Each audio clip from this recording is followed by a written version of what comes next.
राजस्थान समायोजित शिक्षाकर्मी संघ, जिसके बारे में हमारा ये कहना है कि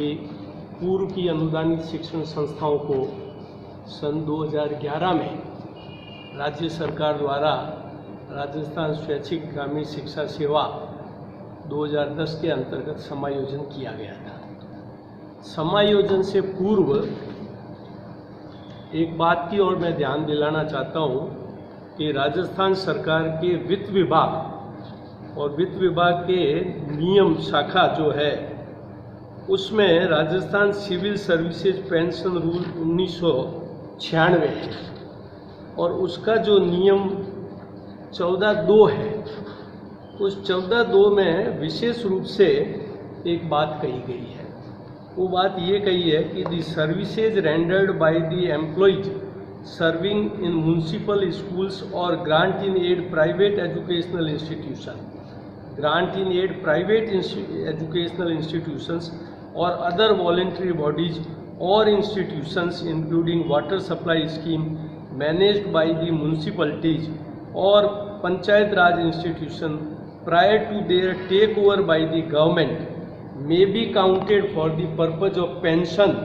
under the Rajasthan Civil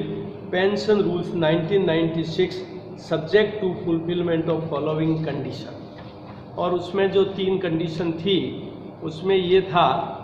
कि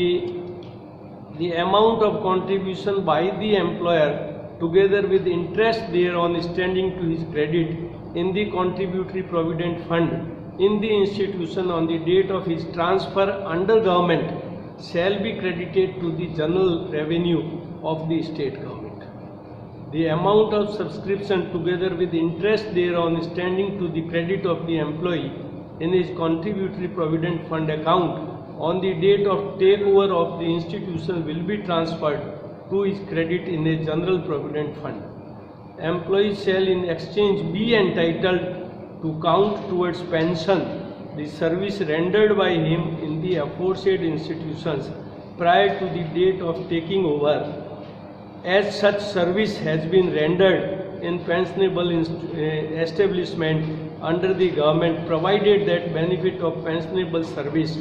shall accrue only in respect of the period or periods of service rendered in the institutions during which he subscribed to the contributory provident fund। तो ये राज्य सरकार ने स्वयं ने नियम बना रखे थे कि किसी भी अनुदानित शिक्षण संस्था के कर्मियों को राजकीय पुरानी पेंशन नियम 1996 के अंतर्गत है पुरानी पेंशन दी जाएगी। और ऐसा बहुत बार हुआ है जब राज्य सरकार ने कर्मचारियों को लिया है राज्य सरकारी सेवा में तो उन्हें पुरानी पेंशन दी गई है। पर हमारे मामले में जब Rajasthan voluntary rural education service लागू हुई तो जानबूझकर इन्होंने नई pension scheme contributory pension scheme 2005 हमारे ऊपर लागू करने की बात कही। ये बात जो कही गई ये इनके खुद के नियमों के विपरीत थी। पर जब राज्य सरकार द्वारा ये बात नहीं मानी गई कि इन्हें पुरानी पेंशन दी जाए तो समायोजित शिक्षाकर्मी संघ ने जोधपुर राजस्थान उच्च न्यायालय जोधपुर में और राजस्थान उच्च न्यायालय जयपुर बेंच दोनों ही जगह मुकदमे दायर किए और जोधपुर बेंच ने बड़ा डिटेल्ड जजमेंट 1 फरवरी 2018 को दिया और जिसके तहत ये कहा गया कि जो अनुदानित शिक्षण संस्थाओं से जो जिन कर्मियों की सेवाएं राज्य सरकार में ली गई है उन्हें पुरानी पेंशन स्कीम है उसके तहत पेंशन देगी। राज्य सरकार ने ये आदेश आने पर जयपुर का भी एक आदेश आया हुआ था, वो उनके पक्ष में था। दोनों आदेश लेकर के सुप्रीम कोर्ट में गए। सुप्रीम कोर्ट में एसएलपी दायर हुई। 2 दिन तक सुप्रीम कोर्ट में उस एसएलपी पर विचार विमर्श हुआ और उसके बाद सुप्रीम कोर्ट ने ये कहा कि राजस्थान हाईकोर्ट जोधपुर बेंच ने जो निर्णय दिया है वो उस निर्णय से पूर्णतः सहमत है। और जब उनकी सहमति हो गई उसके बाद राज्य सरकार के सामने एक ऑप्शन था कि वो सुप्रीम कोर्ट में रिव्यू दायर करते अगर वो सुप्रीम कोर्ट के निर्णय से सहमत नहीं थे। बट राज्य सरकार ने लगभग 1 साल का समय व्यतीत करने के बाद में जो है एक विपरीत निर्णय लिया, पर उससे पहले बहुत सारे कर्मचारियों से उन्होंने ब्याज सहित अंशदायी प्रावदायी निधि के जो बैलेंस और ब्याज था उसको स्वीकार कर लिया। तो एक तरफ तो उन्होंने पूर्व जो प्रोविडेंट फंड प्राप्त हुआ कर्मचारियों से उसको तो ब्याज सहित स्वीकार कर लिया, और दूसरी ओर निर्णय ये लिया कि राज्य सरकार जो है वो अब सुप्रीम कोर्ट के निर्णय के बाद हाई कोर्ट के निर्णय की समीक्षा करेगी।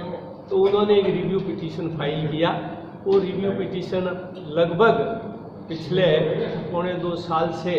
एडमिशन के लिए जो राजस्थान हाई कोर्ट की जोधपुर बेंच में विचाराधीन है। तो अब हमारा राज्य सरकार से ये कहना है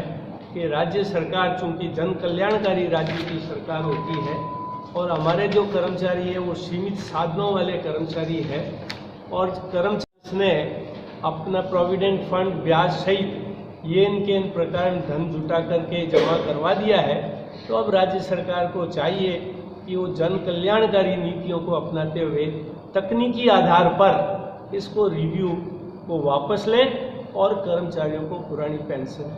देने का निर्णय लें। इससे कि जो लगभग 10,000 लोग जो है जो इस RBRES की सेवा में आए हैं उनकी वृद्धावस्था है वो आराम से गुजर सके। इसी दृष्टिकोण से आज हमने आपको यहाँ आने के लिए निमंत्रण दिया था, और किसी कारण से हम मीटिंग नहीं रख सकते हैं, पर हम अपनी बात आपको इसलिए कह रहे हैं कि आप राज्य सरकार तक ये पहुँचाएँ कि जन कल्याणकारी राज्य की अवधारणा के अनुसार राज्य सरकार जो है तकनीकी आधारों पर मामलों को उलझाने की बजाय जनहित में निर्णय लें, और जो सेवा कर्मी सेवानिवृत्त हो चुके हैं उन्हें जल्दी से पुरानी पेंशन योजना के अंतर्गत पेंशन दें। एक दूसरी मिथ्या धारणा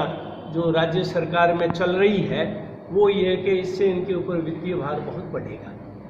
ये भी सही नहीं है, क्योंकि जब सभी कर्मचारी अपने जीवन काल में जितना प्रोविडेंट फंड कंट्रीब्यूशन मिला है उसको जब ब्याज सहित जमा कराएंगे तो इससे बहुत बड़ी धनराशि जो लगभग 1000 करोड़ के लगभग हो सकती है वो राज्य सरकार को प्राप्त होगी। तो उनका ये कहना कि वित्तीय भार राज्य सरकार पर पड़ेगा, इसका अच्छी तरह से मूल्यांकन भी नहीं किया गया है। तीसरी बात जो सबसे महत्वपूर्ण ये है कि राज्य सरकार अनुदानित शिक्षण संस्थाओं के साथ और उनके कर्मचारियों के साथ वर्ष 2000 से लगातार इस प्रकार की नीतियां बना रही है कि जिससे कि कर्मचारियों को न तो पेंशन मिल रही है न ही उनके ड्यूज मिल रहे हैं। ड्यूज मिलने के पीछे भी वो तरह तरह के वो रास्ते खोज रहे हैं जिससे कि सरकार को कोई भी भुगतान नहीं देना पड़े, जो कि न तो राज्य सरकार के स्वयं के हित में है, न कर्मचारियों के हित में है, न पूर्व अनुदानित शिक्षण संस्थाओं के प्रबंधकों के हित में है। अब राज्य सरकार को इस संबंध में हमारा निवेदन एक ये है कि राज्य सरकार के जो उनके रिस्पॉन्सिबल अधिकारी है वो सदैव एक बात कहते हैं, धन की कमी है। तो मुख्यमंत्री जी को और मंत्रिमंडल को ये चाहिए कि वो उन अधिकारियों की, उन कर्मचारियों की नियुक्ति करे जो राज्य सरकार के लिए संसाधन ला सके। संसाधनों के आधार पर उसको बार बार पोस्टपोन करने से समस्या हल नहीं होगी। जन कल्याणकारी राज्य में उन लोगों को सदैव प्रबंध का हिस्सा बनाना चाहिए जो कि राज्य के लिए अधिक से अधिक संसाधन जुटा सके, और ऐसा करें तो उससे राज्य का भी विकास होगा, जितने हमारे कर्मचारी हैं वो भी खुश होंगे। और सबसे बड़ी बात है जो सेवानिवृत्त कर्मचारी हो चुके हैं जिनके पास में बहुत अल्प संसाधन है और जिन्होंने PF का पैसा ब्याज सहित राज्य सरकार में जमा करवा दिया है, उनकी मनोस्थिति को ध्यान में रखें और जन कल्याणकारी निर्णय लें।